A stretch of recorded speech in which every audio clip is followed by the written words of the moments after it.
Hello everyone, I am Deepak Sawant. Welcome you to my channel Apollo 9th and 10th। बच्चों आज हम बहुत ही important topic discuss करने वाले हैं।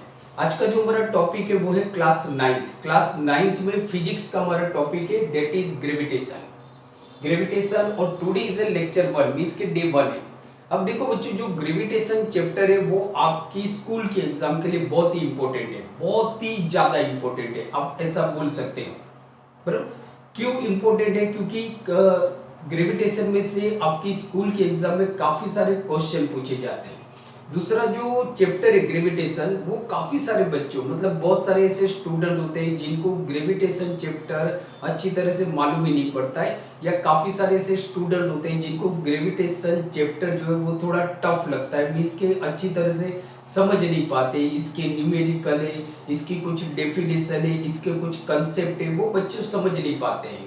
तो आज से जो हम चैप्टर स्टार्ट कर रहे हैं, यहाँ पे हम ग्रेविटेशन चैप्टर को बच्चों एकदम स्टेप बाय स्टेप पढ़ने वाले हैं, एकदम स्टेप बाय स्टेप बेसिक से हम स्टार्ट करेंगे और एकदम एडवांस तक जाएंगे, मीन्स के कुछ न्यूमेरिकल भी देखेंगे। आज जो हमारा लेक्चर है वो है डे वन राइट। तो सबसे पहले हम देखते हैं कि ये चैप्टर हमारे लिए क्यों इम्पोर्टेंट है। तो फर्स्ट ये है कि बच्चों एक तो जैसे मैंने अभी आपको बताया कि आपकी जो एग्जाम पॉइंट ऑफ व्यू से भी चैप्टर इंपॉर्टेंट है। दूसरा फिजिक्स का जो बेसिक कंसेप्ट है उसको अच्छी तरह से समझने के लिए भी ये चैप्टर बहुत ही इंपॉर्टेंट है। और हायर क्लास में जैसे 11th और 12th में जब आप जाओगे तो उसके लिए भी आपको इस टॉपिक को, इस चैप्टर को अच्छी तरह से समझना पड़ेगा। तो आज जो हम टॉपिक पढ़ेंगे, दो टॉपिक आज हम डिस्कस करने वाले। सबसे पहले हम ये देखेंगे कि ग्रेविटेशन क्या होता है, मीन्स के व्हाट इज ग्रेविटेशन। और सेकेंड जो मोस्ट इंपोर्टेंट टॉपिक होगा वो ये होगा कि यूनिवर्सल लॉ ऑफ ग्रेविटेशन, उसके बारे में आज हम पढ़ने वाले। तो देखो दो टॉपिक हम पढ़ने वाले हैं। फर्स्ट हो गया आपका ग्रेविटेशन, राइट, कि ग्रेविटेशन क्या है वो हम पढ़ेंगे। फर्स्ट ग्रेविटेशन क्या है। सेकेंड जो हम पढ़ने वाले वो है universal law of gravitation. Universal law of gravitation जो बहुत ही ज्यादा इंपॉर्टेंट है आपको इस टॉपिक को समझने के लिए। तो ये दो टॉपिक हम पढ़ने वाले, तो स्टार्ट करते हैं। तो जैसे देखो सबसे पहले बच्चों क्वेश्चन आता है ग्रेविटेशन क्या है, व्हाट इज ग्रेविटेशन, ग्रेविटेशन क्या है। तो देखो बच्चों अगर हम समझते कि ग्रेविटेशन क्या है, तो जैसे आप जानते हो कि भाई ऐसा कौन सा फोर्स है जिसकी वजह से जो हमारे अर्थ है वो सन के आजू बाजू रिवॉल्व करती है, मीन्स के which force is responsible that के our earth is revolving around the sun. कि भाई कौन सा फोर्स है जिसकी वजह से जो हमारी अर्थ है वो सन के आजू बाजू गोल गोल घूमती है। ये जैसे देखो बच्चों समझ लो कि ये हमारा सन है, राइट, और ये हमारी अर्थ है। अब जो हमारी अर्थ है वो अपने एक फिक्स ऑर्बिट पे, अपने एक फिक्स ऑर्बिट के अर्थ के आजू बाजू गोल गोल घूमती रहती है। तो ये कौन सा फोर्स है, मीन्स के विच फोर्स इज रिस्पॉन्सिबल, कौन सा फोर्स है, राइट।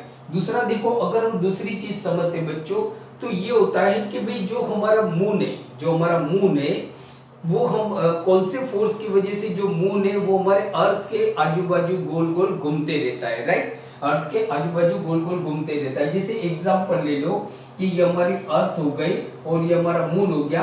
तो जो मून है वो हमारे अर्थ के आजू बाजू गोल गोल घूमते रहता है, राइट, मींस कि कौन सा फोर्स है उसके बारे में। दूसरा देखो कि भाई कभी कभी हम ऐसा सोचते हैं कि भाई हम हवा में उड़ क्यों नहीं जाते, हम हवा में उड़ क्यों नहीं जाते, हम गिर क्यों नहीं जाते, अर्थ से हम गिर क्यों नहीं जाते। या तो जैसे देखो एक प्रैक्टिकल समझो कि इस पेन को अगर मैं फेंकता हूं तो ये हमेशा नीचे की तरफ क्यों जाती है, ऊपर की तरफ क्यों नहीं जाती है, राइट। तो ये सारे जो कंक्लूजन मीन्स कि ये सारे जो क्वेश्चन है उस क्वेश्चन का जो पूरा आंसर जो छुपा हुआ है बच्चों वो ग्रेविटेशन के अंदर छुपा हुआ है, वो ग्रेविटेशन के अंदर छुपा हुआ है। कि जैसे एग्जांपल ये हो गया कि जो हमारा मून है, हमने किसी भी चीज को, जैसे मैंने इस पेन को फेंका तो ये हमारे अर्थ के ऊपर गिरा, बट ये मून हमारे अर्थ के ऊपर क्यों नहीं गिर रहा है, राइट। तो ये सारा जो खेल है मीन्स कि ये सारा जो कॉम्प्लेक्सिटी है ये ग्रेविटेशन है। क्या है बच्चों, ग्रेविटेशन। तो देखो ग्रेविटेशन मतलब क्या होता है, तो ग्रेविटेशन मतलब ये होता है कि इस यूनिवर्स में अगर इसकी प्रॉपर डेफिनेशन हम देखें तो there is a force of attraction between any two object in this universe. ये हमारी डेफिनेशन है कि इस यूनिवर्स में नॉट ओनली अर्थ, सिर्फ हम अर्थ की बात नहीं कर रहे, ये पूरे यूनिवर्स की बात करते हैं। तो कोई भी दो ऑब्जेक्ट है इस यूनिवर्स में, कोई भी दो ऑब्जेक्ट है, फिर वो ऐसा हो सकता है ये दोनों ऑब्जेक्ट हमारे टेरेस्ट्रियल है, मींस के अर्थ के ऊपर है, राइट। या तो एक ऑब्जेक्ट हमारे अर्थ के ऊपर है और दूसरा ऑब्जेक्ट हमारा सेलेस्टियल मींस के स्पेस के अंदर है। तो यहाँ पे जो डेफिनेशन है बच्चों ग्रेविटेशन की वो ये होती है कि there is force of attraction, देखो क्या मैं बोल रहा हूं, there is force of attraction between any two object in this universe. मैं बोल रहा हूं बच्चों यूनिवर्स की मैं बात कर रहा हूं, I am not talking about earth, I am talking about universe, मैं पूरे यूनिवर्स की बात कर रहा हूं। ये पूरे यूनिवर्स में कोई भी दो ऑब्जेक्ट है उनके बीच में जो फोर्स ऑफ एट्रैक्शन है उसको हम बोलते हैं ग्रेविटेशन। क्या बोलेंगे? Gravitation, right. अब देखो तो क्या हो गया कि there is a force of, means के हम ऐसा बोल सकते हैं कि there is force of attraction, there is force of attraction, there is force of attraction between any two object. कोई भी दो ऑब्जेक्ट के बीच में जो फोर्स ऑफ एट्रैक्शन है उसको हम बोलते हैं ग्रेविटेशन, राइट। अब देखो ये जो दो ऑब्जेक्ट है ये दोनों ऑब्जेक्ट जायंट हो सकते हैं, मींस के बड़े हो सकते हैं। जैसे एग्जांपल ले लो कि एक ऑब्जेक्ट है हमारी अर्थ और दूसरा ऑब्जेक्ट है हमारा मून। तो ये दोनों ऑब्जेक्ट बच्चों जायंट है, बहुत बड़े ऑब्जेक्ट है, बरोबर, इनका मास बहुत ज्यादा है। तो ये दोनों के बीच में भी फोर्स ऑफ एट्रैक्शन लगेगा, मींस की जो अर्थ है वो मून को अपनी तरफ खींचेगा तो सामने जो मून है वो भी अर्थ के ऊपर फोर्स ऑफ एट्रैक्शन लगाएगा, राइट। तो दोनों ऑब्जेक्ट मींस के बड़े हो सकते हैं। ऐसा भी हो सकता है कि एक जो ऑब्जेक्ट है हमारा वो छोटा है और दूसरा जो ऑब्जेक्ट है वो बहुत बड़ा है, मींस के एक ऑब्जेक्ट हमारा स्मॉलर हो सकता है, दूसरा ऑब्जेक्ट हमारा बिगर हो सकता है। एग्जांपल देखो इसका कि जैसे मैं हूं तो मुझे जो अर्थ है वो अपने सेंटर की तरफ खींच रही है, राइट। मतलब मेरे ऊपर जो अर्थ है वो फोर्स ऑफ एट्रैक्शन लगा रहा है। या तो ये पेन की बात करो तो ये पेन और अर्थ के बीच में भी फोर्स ऑफ एट्रैक्शन है बच्चों। तो देखो इसके कंपेयर में इसका मास तो बहुत ही कम है, राइट। तो ये बहुत ही छोटा ऑब्जेक्ट हो गया। सामने मैंने क्या बताया कि there is a force of attraction between this pen and earth, बराबर। सो नाउ कि दिस पेन, इसका जो पेन है उसका जो मास है वो तो बहुत ही कम है, बहुत ही कम है, कुछ मायने ही नहीं रखता है। अर्थ के सामने इसका जो मास है वो कोई मायने नहीं रखता है, बराबर, राइट। सामने अर्थ देखो इसके कंपेयर में तो बहुत ही जायंट ऑब्जेक्ट है, इतना बड़ा ऑब्जेक्ट है, फिर भी यहाँ पे फोर्स ऑफ एट्रैक्शन लगेगा, बराबर। मींस के जो अर्थ है वो इसको अपनी तरफ खींच रहा है तो सामने ये पेन भी छोड़ने वाली नहीं है, ये पेन भी अर्थ को अपनी तरफ खींचेगा। तो ये जो दोनों के बीच में जो फोर्स ऑफ एट्रैक्शन लग रहा है, ये जो फोर्स ऑफ एट्रैक्शन लग रहा है दैट इज कॉल्ड ग्रेविटेशन। तो एक ऑब्जेक्ट आपका छोटा हो सकता है, एक ऑब्जेक्ट बहुत ही जायंट हो सकता है, बहुत ही बड़ा हो सकता है, तो भी फोर्स ऑफ एट्रैक्शन लगेगा बच्चों, बराबर। दूसरा देखो, दूसरा क्या है कि भाई चलो समझो दोनों ऑब्जेक्ट छोटे, दोनों ऑब्जेक्ट, एक ऑब्जेक्ट है जिसे देखो यहाँ पे हम समझते हैं कि ये एक हमारा ऑब्जेक्ट है, ऑब्जेक्ट ए जिसका मास है बच्चों 1 kg, राइट। ये हमारा दूसरा ऑब्जेक्ट है ऑब्जेक्ट बी जिसका मास है 1 kg, राइट, 1 kg। ये दोनों ऑब्जेक्ट हमारे बहुत ही छोटे, मींस के they have a very negligible masses, बहुत ही नेग्लिजिबल मास है। ऑल्दो बराबर they attract each other, means कि इनके बीच में भी फोर्स ऑफ ग्रेविटेशन होगा, इनके बीच में भी ग्रेविटेशन होगा, सॉरी मींस के फोर्स ऑफ एट्रैक्शन होगा। So that is called gravitation, ये आपने देखा बच्चों। इसका मतलब क्या निकला, पूरा रिजल्ट क्या निकला, रिजल्ट ये निकला कि इस यूनिवर्स में कोई भी दो ऑब्जेक्ट है, चाहे दोनों ऑब्जेक्ट बहुत ही जायंट हो, एक अर्थ है एक मून है, बराबर, एक ऑब्जेक्ट बहुत जायंट है एक ऑब्जेक्ट बहुत छोटा है, अर्थ है और ये पेन है, उसके बीच में या तो दोनों ऑब्जेक्ट हमारे छोटे, मींस के एक ऑब्जेक्ट जो ए है उसका जो मास है वो 1 kg है, दूसरा जो ऑब्जेक्ट है बी उसका जो मास है वो भी 1 kg है, फिर भी यहाँ पे फोर्स ऑफ एट्रैक्शन लगेगा। आगे चलते हैं अब देखो क्या ऐसा होगा कि ये जो फोर्स ऑफ अट्रैक्शन दो ऑब्जेक्ट के बीच में लगेंगे, क्या ये दोनों ऑब्जेक्ट अर्थ पे ही होने चाहिए, बराबर, या तो ये दोनों ऑब्जेक्ट स्पेस में होने चाहिए, या तो एक ऑब्जेक्ट अर्थ पे हो सकता है, एक ऑब्जेक्ट हमारा स्पेस पे हो सकता है। यस बच्चों, तो देखो ये जो दो ऑब्जेक्ट के बीच में फोर्स ऑफ अट्रैक्शन लगेगा, ऐसा भी हो सकता है कि भाई दोनों ऑब्जेक्ट हमारे सेलेस्टियल, जैसे एग्जांपल की बात करो कि भाई ये अर्थ है, राइट, ये अर्थ है, तो अर्थ हमारी कहां पे है बच्चों, तो अर्थ हमारी स्पेस के अंदर है ऑब्वियसली। ये हमारा मून है, ये हमारा मून कहां पे है, तो स्पेस के अंदर है। ये दोनों के बीच में भी फोर्स ऑफ अट्रैक्शन लगेगा। फोर्स ऑफ अट्रैक्शन मतलब कि दोनों ऑब्जेक्ट, बराबर, वेदर दे आर सेलेस्टियल और टेरेस्ट्रियल, या वो दोनों ऑब्जेक्ट टेरेस्ट्रियल होंगे या सेलेस्टियल होंगे, दैट डजंट मैटर, वो कोई मैटर नहीं करता है, फोर्स ऑफ अट्रैक्शन लगेगा। या तो ऐसा होगा कि एक ऑब्जेक्ट हमारा टेरेस्ट्रियल है और दूसरा ऑब्जेक्ट हमारा सेलेस्टियल। एग्जांपल ले लो कि भाई अर्थ पे कोई बंदा है, बराबर, अर्थ पे, समझो मेरा एग्जांपल ले लो, तो मैं कहां पे हूं बच्चों, मैं अर्थ पे हूं, या हम सब अर्थ पे है, तो हम लोग भी मून के ऊपर फोर्स ऑफ अट्रैक्शन लगाएंगे, फोर्स ऑफ अट्रैक्शन लगाएंगे। तो देखो एक ऑब्जेक्ट तो आपका टेरेस्ट्रियल हो गया, दूसरा ऑब्जेक्ट हमारा हो गया सेलेस्टियल, मींस के स्पेस में, तो ये दोनों के बीच में भी फोर्स ऑफ अट्रैक्शन लगता है।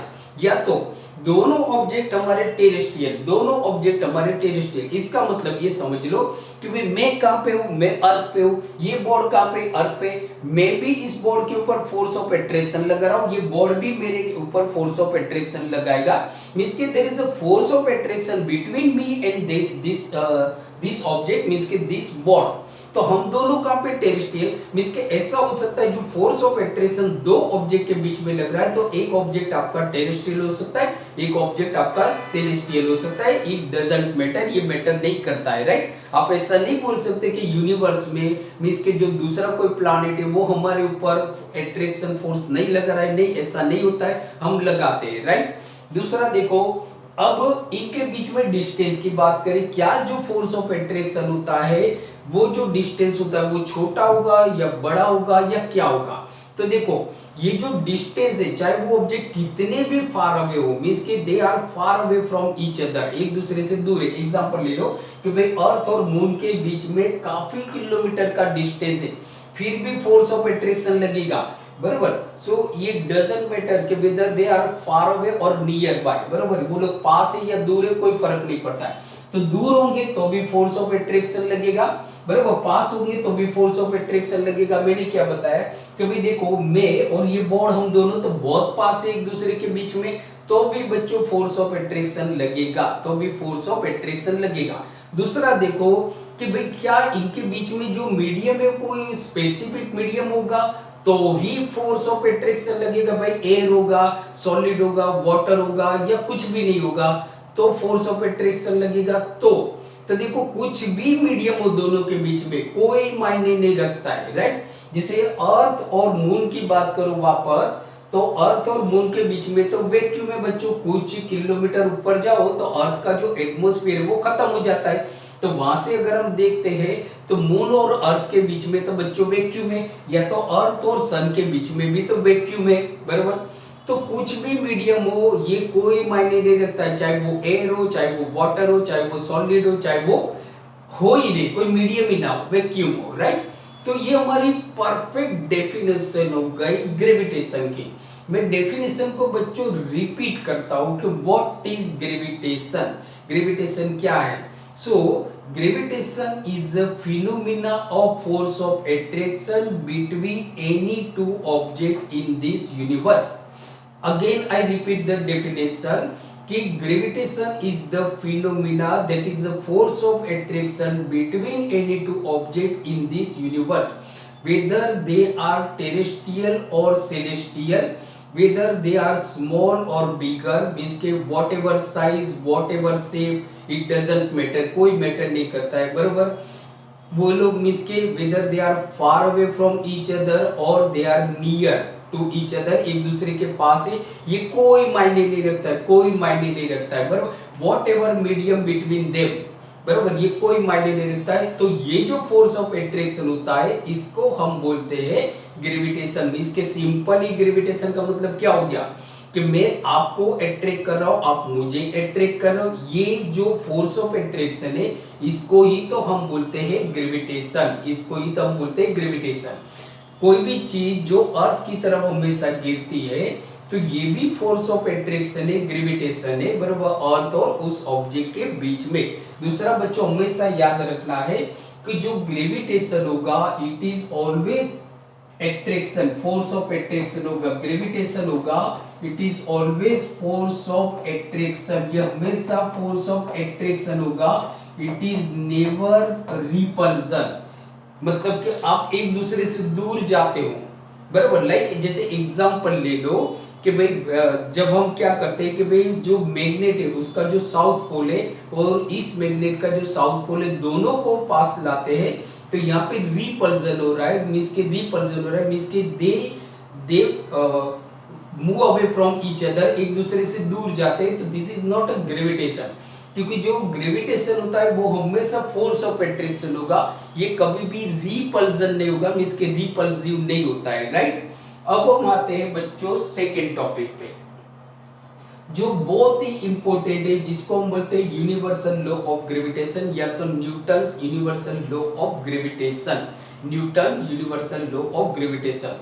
अब इसको बहुत अच्छी तरह से हम समझते हैं, यूनिवर्सल लॉ ऑफ ग्रेविटेशन बहुत ही इंपॉर्टेंट है बच्चों, इसको हम बहुत ही अच्छी तरह से समझते हैं कि क्या होता है Newton universal law of gravitation, means के what is Newton universal law of gravitation या what is universal law of gravitation. तो हम यहाँ पे देखो इस टॉपिक को समझने के लिए हम यहाँ पे दो ऑब्जेक्ट को कंसीडर करते हैं।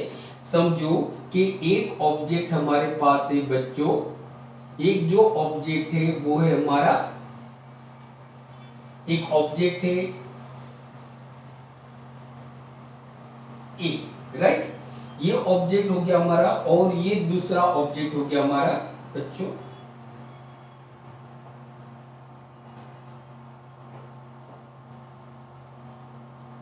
ये हमारा दूसरा ऑब्जेक्ट हो गया। अब देखो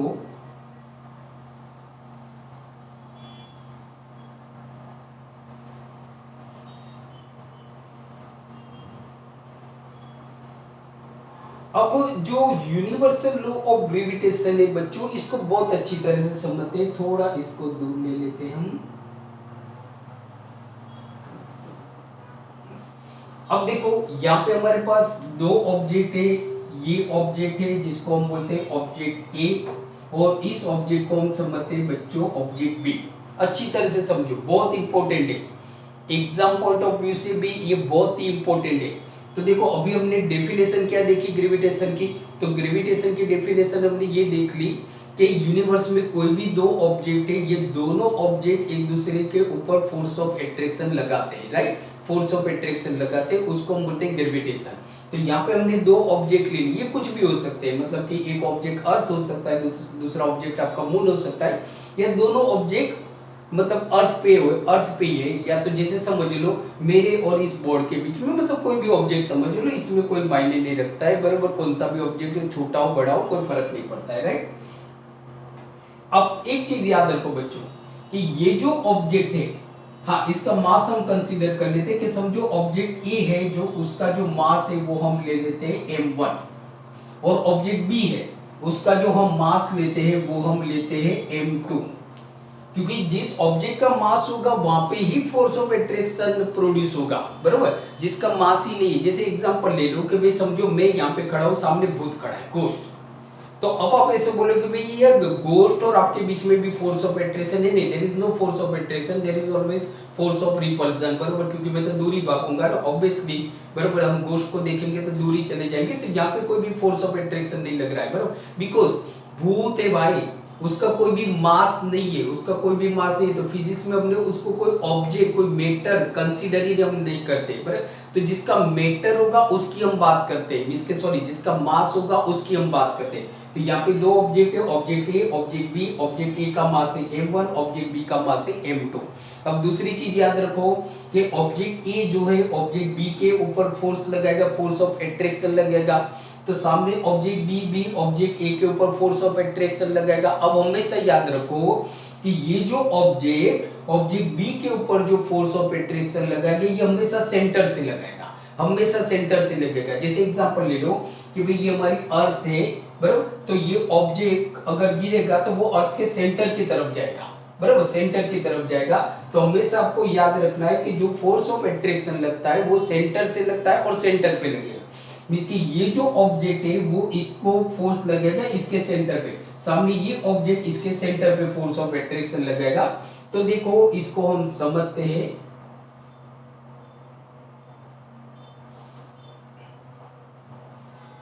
तो अब ये जैसे देखो ये इसका सेंटर है, तो ये जो है ना ये इसके ऊपर फोर्स ऑफ एट्रैक्शन लगा है ऑब्जेक्ट बी के ऊपर यहाँ पे, राइट।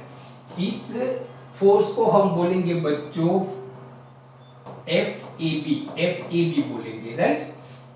इस तरह से लगेगा। तो सामने देखो कि सामने बच्चों क्या है, सामने ऑब्जेक्ट जो बी है वो भी इसके ऊपर फोर्स ऑफ एट्रैक्शन लगाएगा, बराबर, उसके सेंटर पे, सही।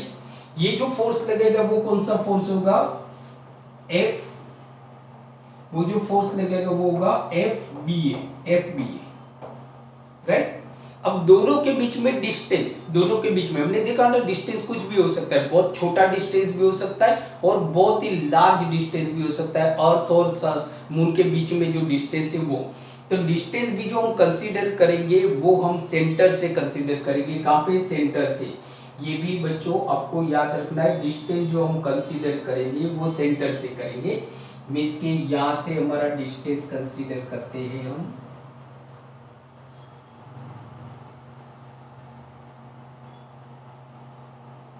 सही। ये हमारा बच्चों डिस्टेंस हो जाएगा। अब जो डिस्टेंस हमारा लग रहा है ये डिस्टेंस है,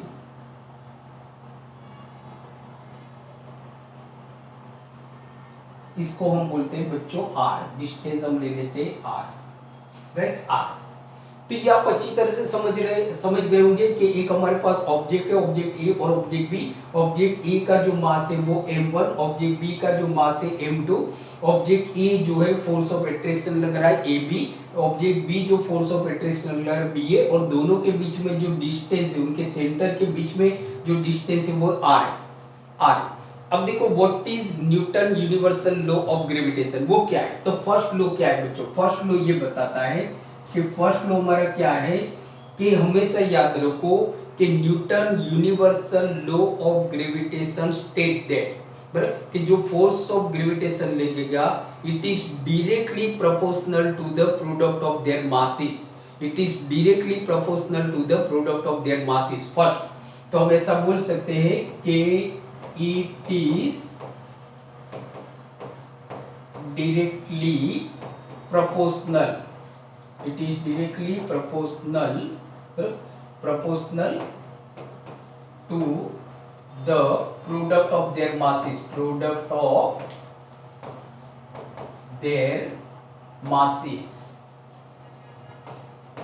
जो फोर्स ऑफ एट्रैक्शन लगेगा वो कैसे लगेगा, उनका जो मास है उसके प्रोडक्ट में लगेगा, डायरेक्टली प्रोपोर्शनल। मींस कि हम ऐसा बोल सकते हैं फोर्स मतलब F, तो F proportional to m1 into m2, right. Product मतलब क्या, मल्टीप्लाई। तो ये दोनों ऑब्जेक्ट के बीच में जो फोर्स लगेगा वो कितना लगेगा, तो उनका जो मास है दोनों के मास को मल्टीप्लाई करो उतना फोर्स लगेगा, उतना फोर्स। तो मतलब कि जो फोर्स होता है it is directly proportional to the product of their masses. तो ये क्या बताता है, अगर आप मास बढ़ाओगे तो फोर्स बढ़ेगा। समझो कि यहाँ पे ऑब्जेक्ट ए का भी मास ज्यादा है, ऑब्जेक्ट बी का भी मास ज्यादा है, तो जो फोर्स लगेगा वो ज्यादा लगेगा, राइट। हम फोर्स अगर कम कर देंगे, सॉरी मास अगर हम कम कर देंगे तो जो फोर्स है वो भी कम हो जाएगा, क्योंकि डायरेक्टली प्रोपोर्शनल है। डायरेक्टली प्रोपोर्शनल का मतलब क्या होता है, एक चीज को अगर हम बढ़ाते हैं तो दूसरी भी उतनी ही बढ़ेगी, उसके प्रोपोर्शनल में ही बढ़ेगी। तो if we increase the masses of the product the force is also increase, बराबर। if we decrease the masses of the object बराबर। तो फोर्स है वो ऑल्सो डिक्रीजेस, मतलब वो भी कम हो जाएगा। तो ये फर्स्ट लॉ आपको क्या याद रखना है, Newton universal law of gravitation. So first law state that के the force of gravitation is directly proportional to the product of the masses of a two object. दो ऑब्जेक्ट का जो मास है उनको मल्टीप्लाई करो उतना फोर्स लगेगा, राइट, बराबर, उतना फोर्स लगे। अगर मैंने मास बढ़ा दिया तो फोर्स भी बढ़ेगा। सेकेंड जो लॉ है वो हमारा ये बताता है कि जो फोर्स है वो इनवर्सली प्रोपोर्शनल है, मींस के force is inversely proportional to the square of the distance between them. And जो डिस्टेंस हम मेजर करेंगे, एंड डिस्टेंस जो मेजर करेंगे it is from the centre, ये सेंटर से करेंगे। तो सेकेंड लॉ क्या है कि फोर्स, सेकेंड लॉ हमारा होगा कि force is inversely proportional to the square of force is inversely proportional to the square of distance between them। वो दोनों के बीच में जो डिस्टेंस है बिटवीन देम उसके स्क्वायर में इनवर्सली प्रोपोर्शनल होगा। इनवर्सली प्रोपोर्शनल का मतलब क्या है कि मैं इस बोर्ड से जितना दूर जाऊंगा उतना फोर्स कम होते जाएगा, जितना मैं इस बोर्ड के पास जाऊंगा उतना मेरे और बोर्ड के बीच में फोर्स बढ़ेगा। जैसे अगर ये दो ऑब्जेक्ट एक दूसरे के बहुत पास है, मतलब अगर हम डिस्टेंस को कम करते हैं तो फोर्स ऑफ अट्रैक्शन बढ़ेगा। अगर हम ये दोनों ऑब्जेक्ट को दूर करते हैं, मींस कि उनके बीच में जो डिस्टेंस है उसको हम थोड़ा बढ़ा देते हैं, तो जो फोर्स ऑफ अट्रैक्शन है वो कम हो जाएगा। कितना कम होगा, जितना आप डिस्टेंस कम करोगे उसके स्क्वायर में कम होगा, जैसे एग्जांपल ले लो, समझो कि जो डिस्टेंस है वो मैंने दो ऑब्जेक्ट के बीच में जो डिस्टेंस है वो है 2 मीटर, और जब दोनों ऑब्जेक्ट के बीच में जो डिस्टेंस है वो 2 मीटर है, तो समझो कि जो फोर्स लग रहा है वो समझो कि 1 न्यूटन है। कितना है, 1 न्यूटन, राइट। अब मैं क्या करता हूं, इस डिस्टेंस को डबल कर देता हूं, मींस के 2 मीटर की जगह पे 4 मीटर कर देता हूं, तो फिर फोर्स कितना लगेगा, तो ऑब्वियसली 1/4 स्क्वायर हो जाएगा। मींस कि अगर मैं डबल करता हूं, 2 मीटर है तो कितना लगेगा, 2 मीटर था तब 1 न्यूटन था, तो मैंने डिस्टेंस कितना बढ़ा दिया, 4 मीटर कर दिया, तो फोर्स कितना लगेगा 1/16, 4 का स्क्वायर करना है, 1/4 आप नहीं बोलोगे, 4 का स्क्वायर करना है, तो 1/16, राइट। और अगर मैं कम करूंगा तो क्या होगा, अगर 1 मीटर है 2 मीटर है, मैं 1 करूंगा तो कितना होगा भाई, 1/1 का स्क्वायर 1, तो इज इक्वल टू हो जाएगा आपका, समझो कि बढ़ जाएगा, 1 है तो वो 2 हो जाएगा, कितना हो जाएगा, 2 हो जाएगा, डबल हो जाएगा, राइट। तो मतलब हम ऐसा बोल सकते हैं कि जो फोर्स है it is inversely proportional to the square of the distance between them, इसका मतलब हम इसको ऐसे लिखेंगे कि फोर्स 1/r², ये हमारा फर्स्ट है बच्चों, this is first and this is second. So इसका मतलब ये हो गया, कि force proportional to the m1 into m2 upon r²। इसके मैं ऐसा बोल सकता हूं कि force proportional to the m1 into m2, right.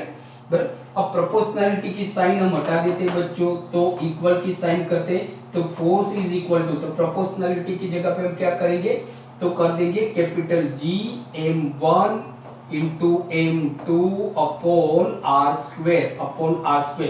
So this is very important equation, ये आपका बहुत ही इंपॉर्टेंट इक्वेशन है। इस इक्वेशन को बोला जाता है mathematical form of gravitation, mathematical form of gravitation. ये क्वेश्चन आपको पूछा जाता है कि what is mathematical form of gravitation, why it is called mathematical form of gravitation, because to solve the numerical, बराबर, to solve the numerical regarding the gravitation, so we use this formula। इस formula को हम use करके जो gravitation के जो numerical है उसको हम सॉल्व करते हैं, हम आगे जाके सॉल्व करेंगे, राइट। तो इसको हम बोलेंगे mathematical form of universal law of gravitation, universal law of gravitation. अब आप बोलोगे बच्चों ये जी कहां से आ गया भाई, बीच में जी कहां से आ गया? तो जी हमने ये जो प्रोपोर्शनलिटी की साइन है ना उसके लिए हमने यूज किया है कैपिटल जी, जिसे हमने इक्वल की साइन, ऐसे थोड़ी ना भाई प्रोपोर्शनलिटी की साइन हटा के हम इक्वल की साइन रख देंगे, तो उसकी जगह पे हमने जी रखा। तो जी क्या है ये आपको पूछा जाता है, व्हाट इज जी, जी क्या है? तो बच्चों में ऐसा बोल सकते हैं कि जी इज अ, ये बहुत इंपॉर्टेंट पॉइंट है, G is a universal, G is a universal gravitational, universal gravitational constant, universal gravitational constant. So याद रखना है जी जो है वो हमारा वो है universal gravitational constant, universal gravitational constant means कि जी की जो वैल्यू रहेगी बच्चों वो यूनिवर्सल है, क्या है वो बच्चों? यूनिवर्सल है, मतलब वो कांस्टेंट रहेगी, चाहे अर्थ पे ले लो या मून पे ले लो, ये पूरे यूनिवर्स में कांस्टेंट रहेगी, पूरे यूनिवर्स में कांस्टेंट रहेगी, राइट? तो जी की वैल्यू क्या है, वैल्यू क्या लेंगे, क्योंकि सम करने के लिए आपको जी की वैल्यू आपको ढूंढनी पड़ती है। तो देखो जी की वैल्यू किसने ढूंढी थी, ये क्वेश्चन भी पूछा जाएगा। देखो जी क्या है, कैपिटल जी लिखना है, स्मॉल जी आप नहीं लिख सकते। तो ग्रेविटेशन में जो कैपिटल जी है उसको हम बोलेंगे यूनिवर्सल ग्रेविटेशनल कांस्टेंट, ये याद रखना है। So what is the value of G, G की वैल्यू क्या है? तो जी की वैल्यू देखो बच्चों क्या है, तो जी की वैल्यू सबसे पहले किसने ढूंढी थी, ये क्वेश्चन भी आपको पूछा जाता है, बराबर?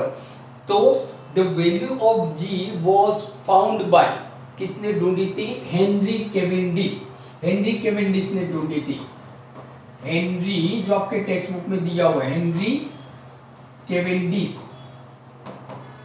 तो value of G was found by Henry Cavendish, Henry Cavendish ने सबसे पहले जी की वैल्यू फाउंड की थी।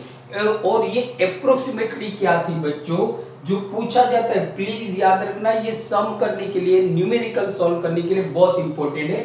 तो जी की जो हमारी वैल्यू है, तो G is equal to 6.67 into 10⁻⁻11 newton metre square पर KG square, newton metre square पर KG square. This is the value of G बच्चों, ये जी की वैल्यू है जो बहुत इंपॉर्टेंट है, बहुत ही इंपॉर्टेंट है आपको ग्रेविटेशनल के न्यूमेरिकल सॉल्व करने के लिए।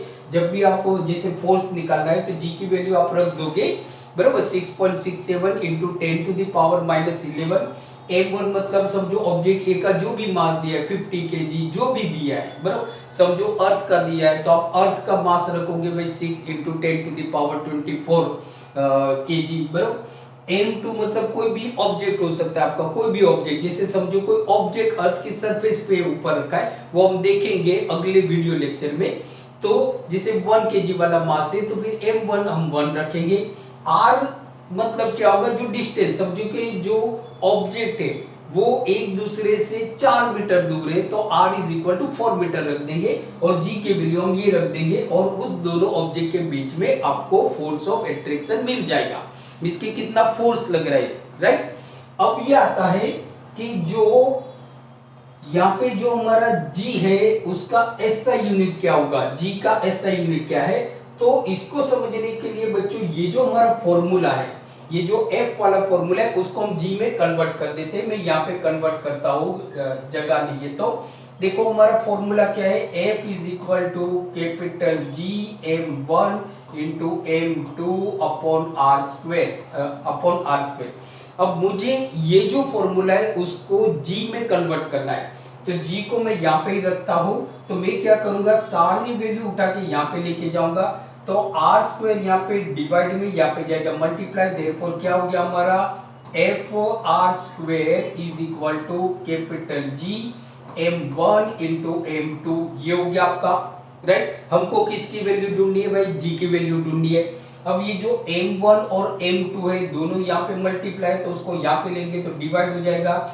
सो देयरफॉर क्या बनेगा बच्चों, सो देयरफॉर हमारा जो फॉर्मूला बनेगा कि G is equal to, G को हम यहाँ पे रखते हैं तो ये दोनों मल्टीप्लाई में यहाँ पे जाएगा डिवाइड हो जाएगा, तो G is equal to F R square upon m1 into m2, m1 into m2। ये g की वैल्यू आ गई बच्चों, g ये आ गया हमारा g, राइट। g is equal to f into R square upon m1 into m2, m1 into m2। अब मैं आपको ये बता रहा हूं कि भाई what is the SI unit of g। g का एसआई यूनिट क्या है? g मतलब यूनिवर्सल ग्रेविटेशनल कांस्टेंट। इसका एसआई यूनिट क्या है? तो देखो इसका एसआई यूनिट क्या है, तो g फॉर्मूला हमको क्या मिला कि g is equal to f into R square upon m1 into m2, सही है। तो इज इक्वल टू क्या है भाई, एफ फोर्स का ऐसा यूनिट क्या है आपका, न्यूटन है बच्चों, न्यूटन। तो एन हो गया आपका, आर मतलब डिस्टेंस हम किस में मेजर करते हैं, मीटर में करते हैं, तो आर स्क्वायर मतलब मीटर स्क्वायर हो गया, राइट। अब समझो कि एम, तो मास का ऐसा यूनिट क्या है, केजी है बच्चों। दूसरा भी मास है, उसका ऐसा यूनिट क्या होगा, केजी। तो क्या हो गया बच्चों आपका कि N M square upon KG square हो गया, केजी स्क्वायर। तो इज इक्वल टू क्या हो गया, ये केजी स्क्वायर को ऊपर ले लेते हैं तो न्यूटन मीटर स्क्वायर पर केजी स्क्वायर, राइट।